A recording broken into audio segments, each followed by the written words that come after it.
பெண்கள் மற்றும் குழந்தைகளுக்கு எதிரான குற்றங்களை குறித்து பலரும் தங்களுடைய பேச்சுகளில் சுட்டிக்காட்டினார்கள்.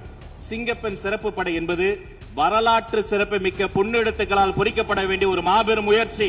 இந்த சிங்கப்பெண் சிறப்பு படை திட்டத்தினுடைய முதல் கட்டம் phase 1 இப்பொழுது தொடங்கப்பட்டிருக்கிறது.